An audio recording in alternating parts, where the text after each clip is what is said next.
Hey, in this video, we're going to be talking about maximizing daily check-ins. So removing all the fluff while still keeping everyone up to date. So if your calendar is jammed with stand-ups, status calls, and check-ins, keep watching as I'll show you the daily ritual you can implement using AI that's going to reduce those down for you. The best bit is you should be able to get this set up within an hour or so, as you do not need to be some kind of tech guru to put it all together. And it's going to give you massive returns, especially if you have multiple projects on the go at the same time. Hi, I'm Will, and I've been a delivery, program, and tech expert in the technology world for the last 20 years. And I'm using that knowledge to help businesses deliver products and services quicker and better using people, processes, technology, and AI. Let's define the problem with check-ins. If you're not having a daily check-in with your team, you should, as they are vital to the fast delivery of products and services. As issues can be addressed sooner rather than later, knowing what's going on day to day rather than week to week is vital. It helps you track almost in real time your progress against targets. The issue is that people run check-ins wrong. They normally run them as a status update, which is a low value task. Human beings are great at coming together and solving problems. Your team's value is in finding solutions. So when you get them all together for a meeting, you want them to concentrate on those high value tasks.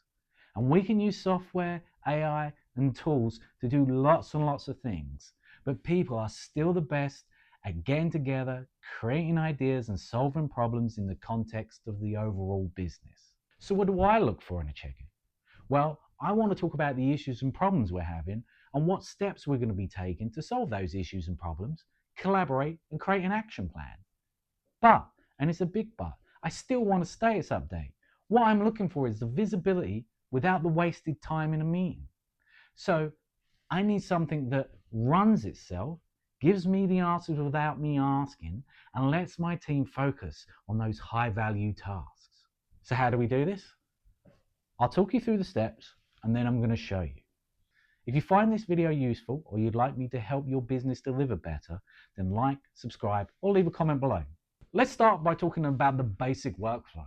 First, we're going to need to collect the updates and data, then process it, and then push that data back out to the stakeholders that need that information. Okay? So first we need to create an async space, which is just a fancy way of saying a place where team members can input their data without having to worry about responding. So this can be a Slack, chat, or a Teams channel. There are other ways, but these are the most common communication tools in a day-to-day, hour-to-hour setting that we use outside of email. So I'll concentrate on them. So if I'm working on project ABC, then I'm going to create two channels. One called ABC Daily Updates, and the other is going to be called ABC Daily Summary. The Daily Updates is going to be the collector of information and data, and the daily summary is going to be the sharer of information. Now, like I said, I do need the status information from the team members, so each morning or evening, the members can go into the daily updates channel and using a very simple standard format, they can give this information. What I'm working on today, what I finished yesterday, and what is blocking me. It's very quick and very efficient way for them to enter the information. And it can be done anywhere. They can pick up their phone, open a Slack or Teams channel and talk out those points and let the software transcribe it for them, and then they're done. So now we have all that information, we need to now make it useful. This is where AI and automation helps. We're going to use AI in the processing part and automation for the collecting and then the sharing of that information. Let's talk about the tools for this. First up is Zapier. If you don't know Zapier, it's an automation tool that means you can set up workflows to collect data from all different systems, collate that data, perform automated tasks on that data, and then create an output that you can send to multiple systems. I'll leave a link in the description. For the processing data, we're going to use ChatGPT, which, if you've clicked on this video, then you're probably aware of. For ChatGPT, we're going to need a prompt that tells Chat what I want it to do with the information I give it and how I want them to format the output. I'm not going to go into a lot of the structure around how I put the prompt together, but I will leave it in the description. So now we have the prompt. We can start wiring this all together. In Zapier, I'm going to create a scheduled task, which they call Zaps. That collects all the team members' responses from that async daily updates channel between certain times. I'm then going to send them to ChatGPT with my prompt and collect the responses from it. And then I'm going to send that response to the daily summaries channel. Let me show you how it's done. So let's open up Slack and create the channels that we're going to need. So just go here, go create, next, ABC project, skip that, and then create the summary channel. And then we have it, the two channels that we're going to need. Now that the Slack channels are set up, it's time to pick up the information that our team members post to the channel. So we create a Zap inside of Zapier. The very first thing we're going to do is add an integration with Slack. So you just add that in as you would do any other step. So you would click here and you'll find the Slack is pretty easy to find. So let me delete this. We don't need it. Once we've added the Slack, what we need to do is pick up the event when something happens in Slack. And they call that a trigger event. The event that takes place every time someone posts a message to the channel is called new message posted to channel. And that's the one we want. And then we're going to configure it to listen to this daily updates channel. This means every time someone posts to the daily updates channel, this step of the process gets triggered. Now, once it's been triggered, we've got the message from the user.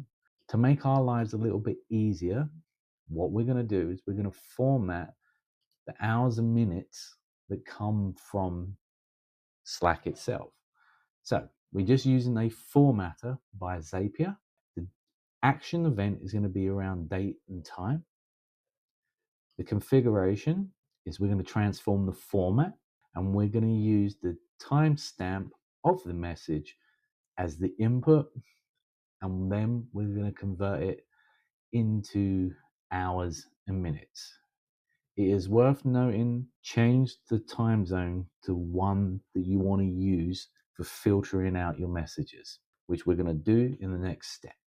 So now that we've formatted the hours and minutes, what we want to do is filter out any messages that are being posted, say past 11 a.m. hour or before 9 a.m. So I've set that up here. So we take the output from the formatted and we say only continue if the date and time of that message is after 9 a.m. And then we add a new rule that is an and condition. So only continue if this is true and this is true. And I've made this one the date time before, and I've said 11 o'clock here, but we want it to be 11 a.m. So there we go. So now that we filtered out any messages that were posted outside the times that we want, what we're going to do is we're going to save them down. And this uses a thing called a digest, which is basically a list of whatever gets sent across. So the action event is going to be, we're going to append an entry and schedule a digest. We're going to configure it, and you can put anything you like in as a title, but I like morning Slack digest. In the entry, we pick the fields that we want to use. So I'm using username and text and the timestamp just to format it. And you can do that through here. And so once that's done, you need to set the frequency to manual. This is quite important because we're going to fire off the emptying and the creation of the messages from this digest list, but we're going to do it at a scheduled time. Okay, so we create the Zap that collects all the information we want and adds it to a digest list. Now what we want is to send out that information. So what we're going to do is we're going to add a scheduler inside of our workflow. So in here, I've created one that's going to run every day, and it's configured to run at, say, I put it as, let's make it 1 p.m. maybe, which is more reasonable to get a message through. There we go.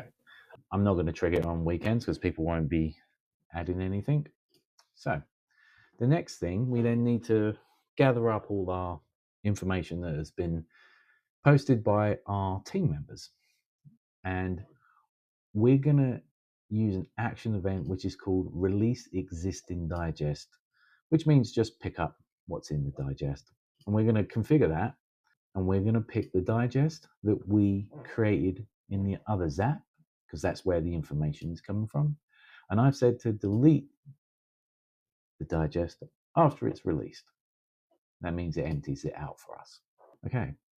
Then we get on to our Chat GPT piece of work, which is actually quite easy to do. We just add in the Chat GPT, and then we configure it to say we want an action event which as a conversation, which is how you would use Chat GPT through the interface of creating a chat. Then we're going to configure it, and this is where we put in our prompt, which I'm going to leave in the description. And this prompt tells ChatGPT what I want it to do with the information that comes across. Now, once it's processed all that information, it returns us a message. And so we want to send that message somewhere, and we're going to want to send it to a Slack channel. But you also could send it to an email.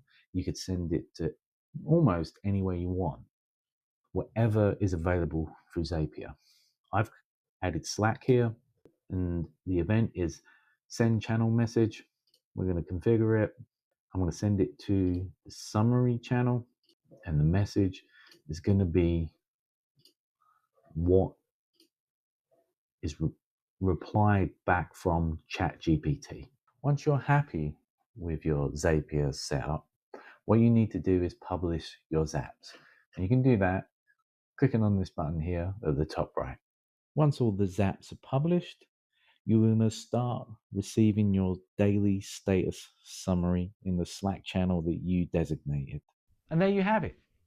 Complete. Daily status updates with minimal effort from everyone, and your check-ins can be used for those higher value items. If you like this, then watch my next video.